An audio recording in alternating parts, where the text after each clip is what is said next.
What is up, guys? This is Alex from Double Move Sports, back today with another perfect off-season video breakdown. This has been an incredibly fun series where I take a team and I look at their upcoming off-season, their free agents that they need to re-sign, the free agents that could be on the open market, and also their draft capital. And I look at who they should bring back, who they should sign from other teams, who they should draft, and what potential trades should they be looking out for as well. I've already broken down the Jets, the Dolphins, and the Bengals. Today I'm getting into the New England Patriots, which should be a lot of fun. Before I get into it, hit that like button, hit that subscribe button, and let me know which teams you would like to see me break down next. But let's jump in to the Patriots. They're coming off of an incredibly disappointing 7-9 season. And for most teams, this season would have been okay. 7-9, like the Jets go 7-9, you're happy. But if you're Bill Belichick and the Patriots, 7-9 is not going to get it done. So we look at this offseason, they have a lot of question marks on their team, including the quarterback spot, the wide receiver spot, some questions on the offensive line, defense, pretty much every position. There are some things that they need to shake out. So luckily for the Patriots, they have $65 to $80 million in estimated cap space. That still needs to shake out based on where the cap lands with some of the COVID restrictions, revenue sharing, things like that. But 65 to 80 million gives them a lot of flexibility to go in multiple different directions. So first, we're going to go ahead and look at the New England Patriots free agents, who they could bring back. And this list is extensive. On the offensive side of the ball, you've got Cam Newton, obviously, at quarterback. That's going to be a huge question mark after his play in the 2020 season. You've got Rex Burkhead and James White at the running back spot. On the offensive line, you've got David Andrews, Jermaine Illuminor, and Joe Thuney. And then on defense, you've got J.C. Jackson, Jason McCourty, Dietrich Wise, John Simon, Lawrence Guy, Adam Butler. I've got those names in positions up on the screen in case you need to know who some of these guys are. But that's an extensive list. Of all the teams I've broken down so far, that's the biggest list of notable guys. There's a longer list of true backups, practice squad guys, but I'm not going to break those down in this video. So you look at all these free agents they have, and they obviously are going to want to bring some of these guys back. So let's start out on offense. I think they let Cam Newton go. You know, as a big football fan, watching a lot of games, pretty much every game, every single week, you saw Cam Newton just struggle this season. Wasn't really passing the ball well. Looked like, he was hurt every time he threw the ball. Obviously showed he still got it in the running game, which was a big question mark, but his passing ability just wasn't there, was not able to get it done. We're going to let Cam Newton go, address the quarterback spot later. At running back, Rex Burkhead and James White. I think you can let Rex Burkhead go, bring James White back. They're still going to have Damian Harris. They're still going to have Sony Michel. So I think James White complements those guys well. I know Rex Burkhead is a big utility guy, a real team player. He's going to do whatever you need, whether it's, run the ball, catch the ball, block, special teams, whatever it is, Burkhead can do it. But in this scenario, I think you can go ahead and let him walk because between Damian Harris and James White, I think you can really address the running skill set and the receiving back skill set. So we'll let Burkhead go. We'll bring James White back. And then on the offensive line is where things get really, really tricky. And, if the line was the only area of need for the New England Patriots, it's like bring back Andrews, bring back Illuminor as a backup, and bring back Joe Thuney. But it's a little more complex than that. I know they have a lot of cap space, but this team needs wide receiver playmakers. They need a new quarterback. That's going to be expensive. They have defensive guys in J.C. Jackson they need to re-sign as well. So you look at this situation, David Andrews, Jermaine Illuminor, and Joe Thuney. You can let Illuminor go. He was more of a backup swing offensive guard. But you look at Andrews and Thuney, two stalwarts of this offensive line, and it's kind of like a pick-em between the two because you got to save some money for a quarterback, for a wide receiver. You can't necessarily bring back Andrews and Thuney because you've got a lot of other linemen that are playing really well. Shaq Mason at one guard is coming back. You've got Michael Onwenu, who was a rookie last season, 6th-round pick, came in, can play tackle or guard, played really well in the opportunities he was given. So I think they can slide him right into the offensive line in 2021. So this is going to be a pick'em. I think they can bring back David Andrews for cheaper than they can bring back Joe Thuney. In a perfect scenario with unlimited cap space, they would bring back both of these guys. But because I want to do a lot with the weapons and with the quarterback later on, we're going to say they re-sign David Andrews, a stalwart of that line at center, and let Joe Thuney go into free agency. I know a little bit controversial there, but with Andrews at center, Shaq Mason and Michael Onwenu at guard, I think the interior of that line is going to be just fine.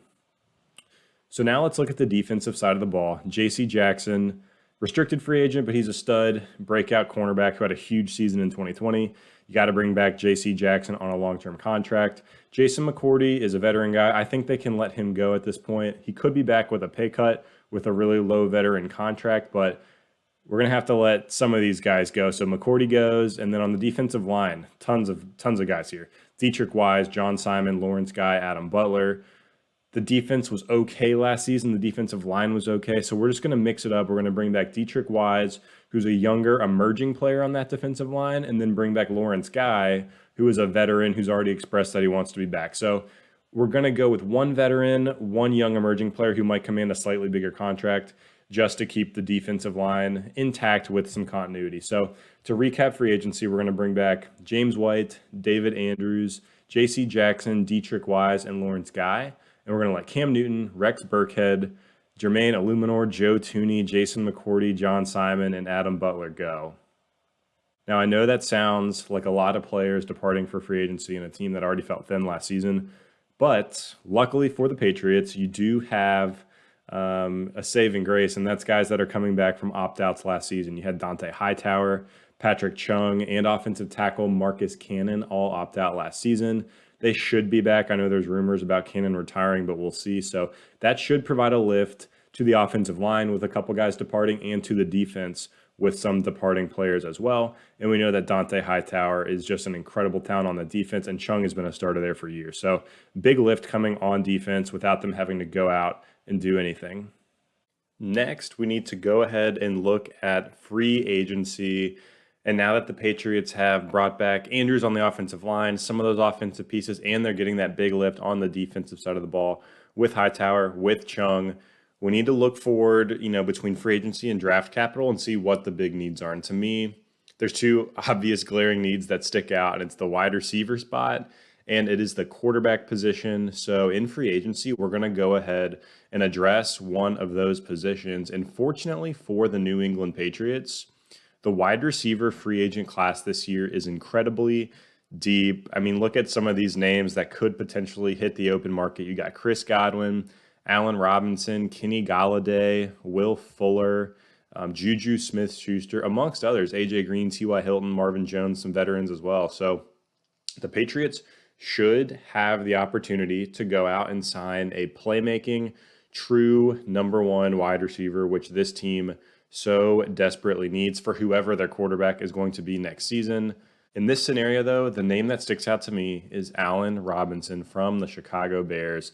He's already hinted at leaving Chicago this offseason, so I think of these guys, he's one of the names that is more likely to be on the move, and this dude is a true highlight reel. You look at the highlights from the season, and you think it's a career highlight tape because it's just play after play after play of diving catch, high pointing a ball over a defender, just absolutely remarkable. Allen Robinson's been an incredible talent, over 100 receptions this past season. And you look at the quarterbacks he's played with, Blake Bortles, Mitch Trubisky, Nick Foles, and a bunch of backups. So Allen Robinson has given proven solid wide receiver one production for his entire career, even with mediocre at best quarterback play. So Allen Robinson is the guy here for the New England Patriots. We're going to say they lock it into a solid wide receiver one level deal, which is going to drain a lot of their cap, but I think Robinson will be worth it for whoever they bring in at quarterback.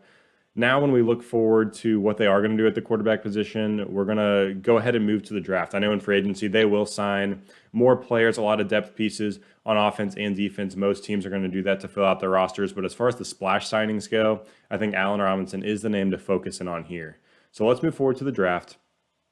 We'll review their draft capital here. They have pick 15 in the first round, pick 46 in the second round, and a compensatory pick in the third round, which should be a late third round pick. They do have 3 fourth rounders as well. They have picks in rounds, 5 through 7, but we're only going to look at the first 3 rounds because typically the hit rate is a little bit higher. Those are guys that can come in and make an impact right off the bat. The Patriots have had a lot of success getting the most out of their day 3 draft picks, round 4 through 7. But for the purpose of this video, we're just going to look at rounds 1, 2, and 3. And in round 1 is where the Patriots go get their quarterback, but they're not going to draft a player. They're going to trade the 15th overall pick to the Detroit Lions for Matt Stafford.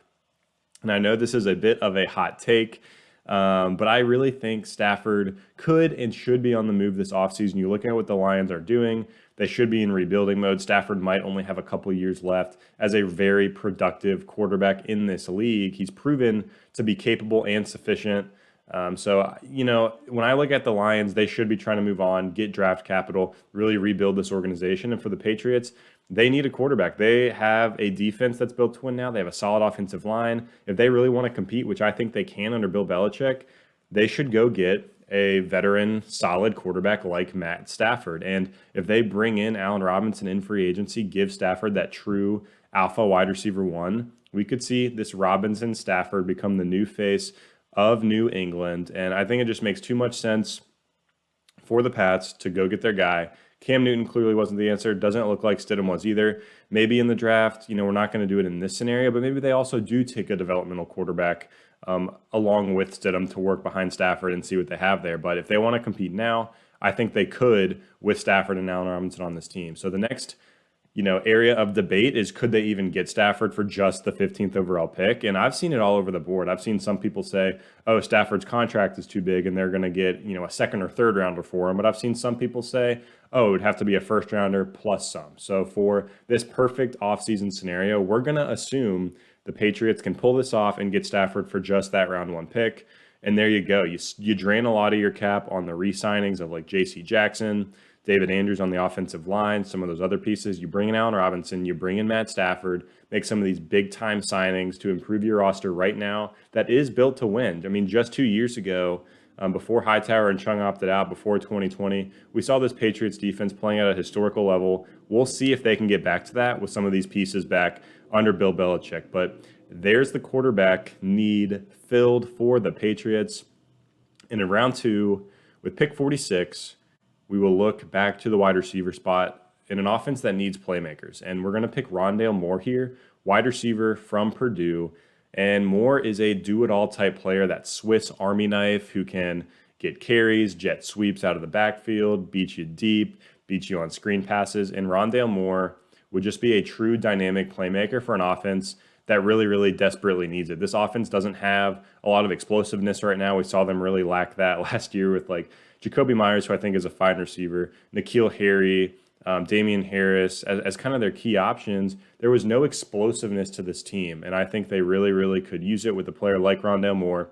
He can work in behind Allen Robinson, Jacoby Myers on the outside, Julian Edelman, assuming he's back in the slot as well. So Rondale would be kind of this utilization type player. Think of Cordell Patterson early in his career. Think of Laviska Shenault as well for the Jacksonville Jaguars. Just work him in, get creative with his touches in space, and give yourself a guy who can take it to the house on any given play. Now in round 3, with this compensatory selection, I think the Patriots finally need to go ahead and lock in some help and some youth and explosiveness on the defensive side of the ball. The pick here is going to be Shaka Toney from Penn State, edge rusher. It gives the Pats help at on the D-line, gives them some explosiveness and youth as well, a solid rotational player that can work in right off the bat and make an impact on this defense. I don't think he's an every down player right off the bat, but take Shaka Toney, see what you've got, see if he can develop into an every down player, but definitely get the most out of him here early in his career, and give your defense another potential playmaker to come in fresh off the bench and make things happen. So really quickly, let's recap the draft. They trade that 15th overall pick in round 1 for Matt Stafford. In round 2, you take Rondale Moore to continue to beef up the weapons on this offense. In round 3, you get defensive help in Shaka Toney. So that pretty much wraps up all the moves for the Patriots. It was an extensive list. They have a lot more, team re-signings than a lot of the other teams I've broken down. You know, just their own list of free agents was incredibly extensive, but they still have the opportunity to use some of that cap to make moves in free agency, trading into the draft as well. So really quickly, let's recap what the Patriots do in this scenario. In free agency, here's the guys they're going to let go. Cam Newton, Rex Burkhead, Jermaine Illuminor, and Joe Tooney on offense. On defense, Jason McCourty, John Simon, and Adam Butler are going to be leaving this team, but they're going to re-sign some key playmakers. James White, David Andrews at center. I'm on the defensive side of the ball. J.C. Jackson, your young emerging stud at cornerback. And then on the D-line, you get Dietrich Wise and Lawrence Guy back. The big lift for this team also is going to come from guys returning from opt-outs. Dante Hightower, Patrick Chung, Marcus Cannon, assuming he doesn't retire, can slot right back into this team and give them a much-needed lift as well, especially with some of those other guys departing. And then in free agency, you make the huge splash signing, bring in Allen Robinson, give this team a true alpha wide receiver one playmaker, add a whole new dimension to the offense.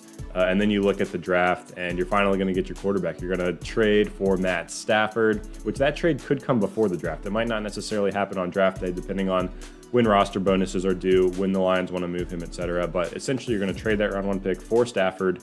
You're going to get Rondale Moore in round 2 and add Shaka Toney in round 3 for some explosiveness as well. So guys, that wraps up the video.